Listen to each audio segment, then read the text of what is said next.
Welcome back to This Week with ClearAdmit. I'm Graham Richmond, the co-founder of ClearAdmit, and this week I want to talk about waiting.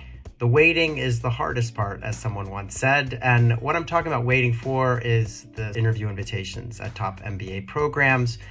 It can be really painful to sit around after you've poured your heart and soul into an application, and then it's sort of radio silence. You're waiting and waiting, hoping to get an interview invitation.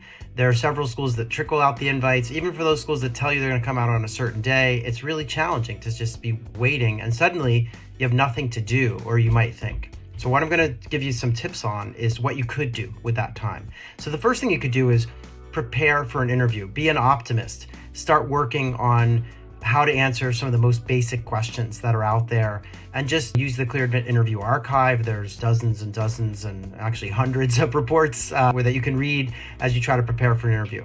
The second thing you could do, if you're a little bit more of a pessimist, is figure out your plan B. What if you don't get interview invitations from the schools you're waiting on? Are you working on applications for the next round of admissions? So that's the second thing. The third thing I would say you could do is definitely get back in touch with some of the things you were doing before you started working on your applications. So for instance, if you're a runner or a cook or someone who loves going out to the movies, just get back out there. Your life has been consumed by everything MBA admissions for the last several weeks, if not months. And so now's a chance to just cool your jets.